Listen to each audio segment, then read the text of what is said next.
วัสดีครับพี่น้องมานั่งเย็นบัดนี้พี่น้องเลยคนเกาหลีเข้ามาสัมภาษณ์พี่น้องจ้าเขาน่าจะถ่ายทำเนาะลงโทรทัศน์ด้วยยังกล้องตัวบ้าใหญ่ทางความมือก็จะมีตะกล้องพี่น้องถ่ายให้อยู่เนาะซื้อไว้นางให้ยาซื้อไว้นางเย็นก่อน ตอนนี้พอนางเดือนเมื่อนอนเนาะพี่น้องเพราะว่ามันฮ้อนแดดซื้อไว้ก็จะหน่อยก็เมื่อแหละถ่ายจบคลิปในก็เมื่อสิเก็บบรรยากาศภาพงามๆซะก่อนยังสิเมื่อมุมนี้คืองามสุดแต่พี่น้องเลยเดี๋ยวให้เบิ่งบรรยากาศทางหลังเนาะพี่น้องเนาะบรรยากาศทางหลังพี่น้องเอ้ยช่วงหมากบัวลายและดอกบัวเริ่มหน่อยแล้วตอนนี้เนาะมันหล่นลายแล้วพี่น้องมีแต่หมากเต็มอยู่ดอกบัวก็มีแต่ดอกใหญ่งามๆพี่น้องจ้าหายากในบ้านเฮาดอกบ้าใหญ่บักใหญ่ดอกบัวก็ได้มีแต่ดอกงามหมากบัวนะก็ละสะออนพี่น้องมีแต่หน้าใหญ่ๆบางกว่ามีแต่หน้าใหญ่ๆเลยแต่มันบดตื่นเลยพี่น้อง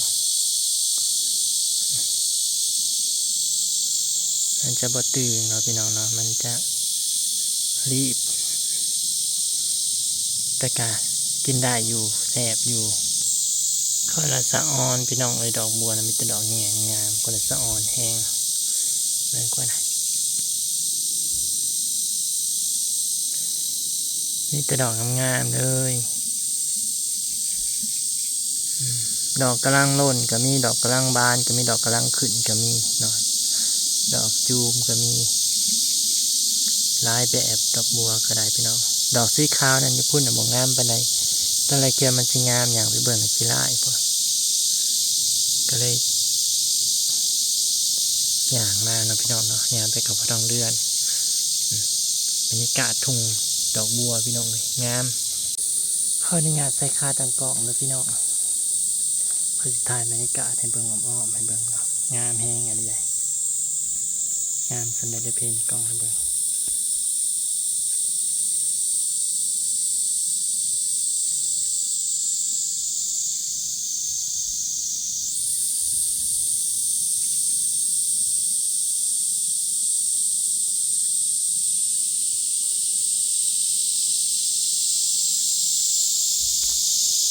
งามแห้งอันนี้พี่น้องจ้างามจนประเสริฐเนาะงามเบิ่งก็เนาะมันกำลังเริ่มบานลายพี่น้องดอกบัวนะคนละงามนำผุทางหลังอยู่ทางไหนคือบ่เห็นเอาคือบ่เห็นนำผุดีพี่น้องงามนำผุกำลังขึ้นดอกบัวงามงามเนาะบรรยากาศดีอะไรได้พี่น้องดีแหงดีอะไรบรรยากาศห่มเลยมันเย็นเลยมีแห้งดิ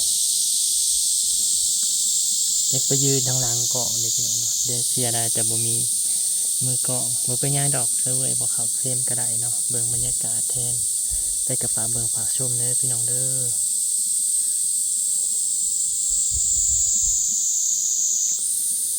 เป็นบรรยากาศหนองบัวเนาะพี่น้องเนาะบรรยากาศหนองบัวอยู่ประเทศเกาหลีพี่น้องจ้าอันนี้ก็รอบที่ทนายบรูที่เสวยมานี่ก็ได้เนาะมายำได้ก็งามทุกเถื่อเมื่อก่อนก็มายำแรงวันนี้ก็มายำเศร้ายำสวยๆยำสวยก็สิบอยากมามันอากาศร้อนพี่น้องเอ้ยแดดหน่อยนึงก็ร้อนแล้วเมื่อก่อนเป็นถ่ายทำพี่น้องถ่ายทำหรือถ่ายยังมันมีบทนี่มีบทให้ว่าออกข้างในได้ถือบทถือยังข้างในนักข่าวหรือเปล่าเนาะแต่กล่อง2 ตัวแต่กล่อง2 ตัวจะมีบทอ่านมีบทว่าออกข้างในเขาจะไปถ่ายมุมอันนี้พอดี ขึ้นสูงอันนั้นก็ได้เนาะได้มุมงามขนาดน้ำพุก็ขึ้นสูงค่ะก็ดีเมื่อเบิ่งทางนั้นก็มาเบิ่งทางนี้พี่เนาะจักเพิ่นถ่ายรูปอย่างเฮาก็บ่รู้เนาะถ่ายปลาบ่ได้ถ่ายเพราะว่าเพิ่นซูมเข้าซูมออก ปรับเลนส์กล้องอยู่คนเกาหลีเข้ามาถ่ายรูปเนาะบรรยากาศดอกบัวงามกระดอกพี่น้องเห็นอะไรมีแต่ดอกงาม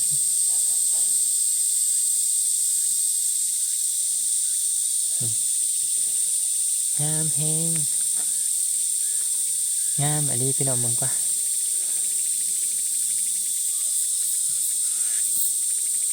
เสียได้หูบจะหูบสองหูบจะสิเมื่อพี่น้องเนาะหามุมก่อนหามุมงามก็มีถ่ายหูบแล้วก็สิเมื่อ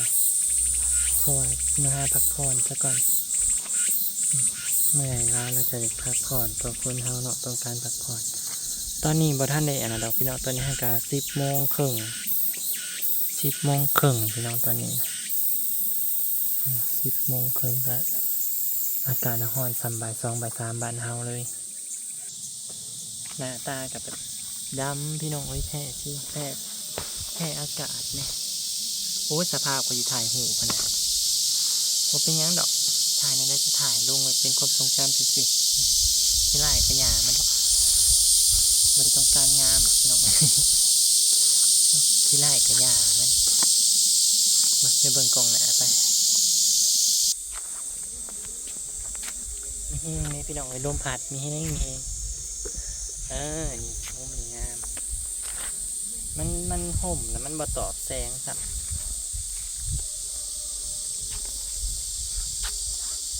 ถ้าถ่ายมาทางนี้แจ้งถ่ายมาทางนี้แจ้งแต่ว่าถ่ายนั่นนี่บ่แจ้ง เพราะว่าแสงมันบ่หายเนาะมันก็เลยมืดเนี่ยพี่น้องขออภัยหลาย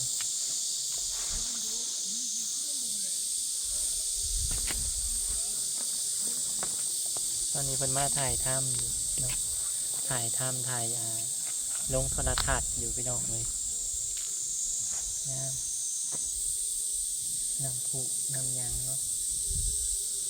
ดอกบัวงามแห้งพี่น้องเอ้ยพี่จ้าเนี่ยสิว่างามคนละประจังแนวบรรยาย งามจนบรรยายสิว่างามเห็นแล้วข่อยเด็ดเอาเบิดถูกดอกนี่มากอด มาดมหอมได้บางคนเอาสีหอมแต่ละตัวเอือดเนาะเอาหมักบัวก่อนต้องเอาหมักบัวก่อนข่อยเห็นหมักบัวแล้วข่อยสิเอาซะก่อน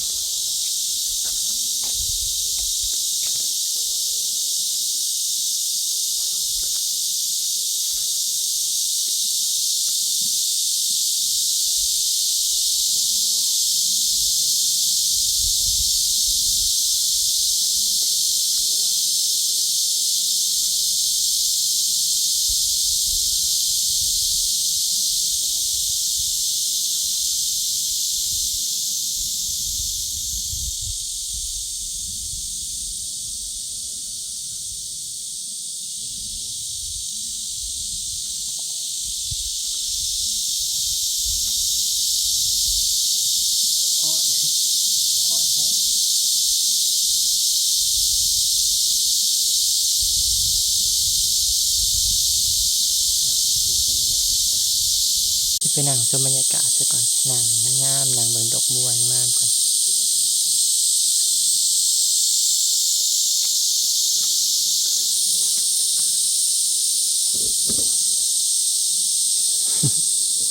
คนเกาหลีผู้เฒ่าพี่น้องผู้เฒ่าเข้ามายางเรา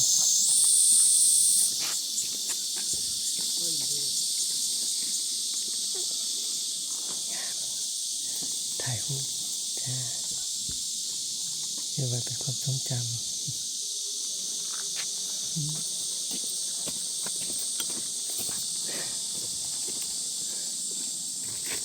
เก็บไว้เป็นความทรงจำพี่น้อง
เพิ่นปล่อยโดรนพี่น้องเอ้ย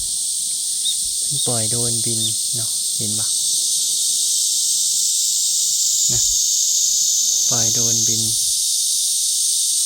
เบิ่งบรรยากาศจะงามมาดิฮะแหละ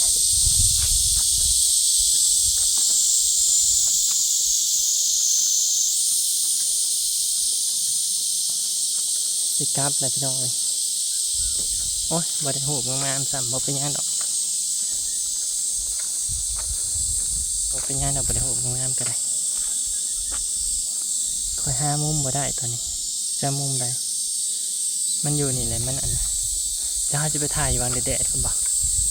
ไปถ่ายวางแดดๆพุ่นเนาะมันจังงามเนาะ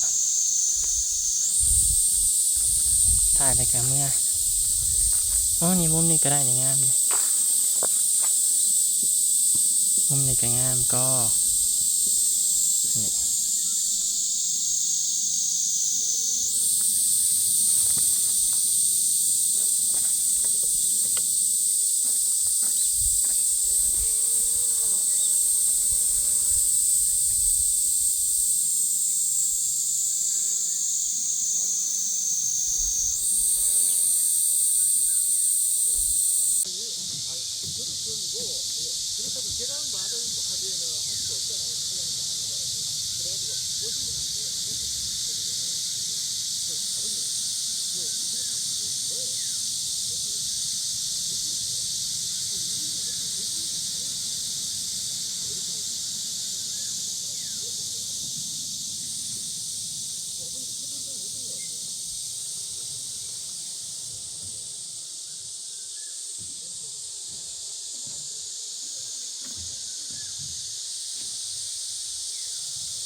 มาบ่ใหญ่เลยนะ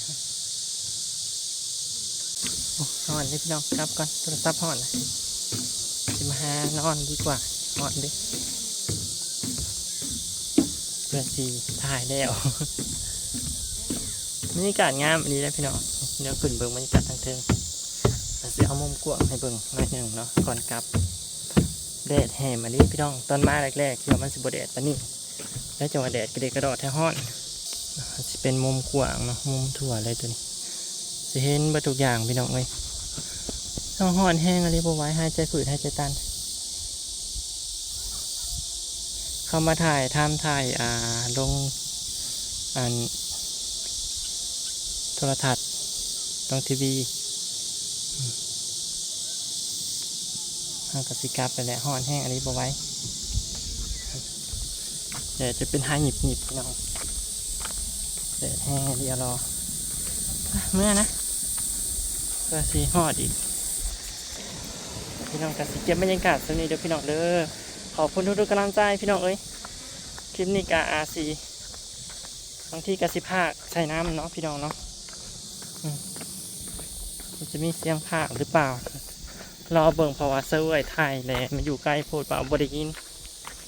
บางทีกับเสื้อสิบดภาคเนาะสิปิดเสียงด้วยให้เห็นภาพบรรยากาศเนาะพี่น้องเนาะบรรยากาศฝากเบิ่งฝากชมในเด้อพี่น้องเด้อคลิปตาพ่อกันพี่น้องคลิปนี้ฮอดเอาไว้ขอเมื่อซะก่อนบ๊ายบายจ้าอันยอง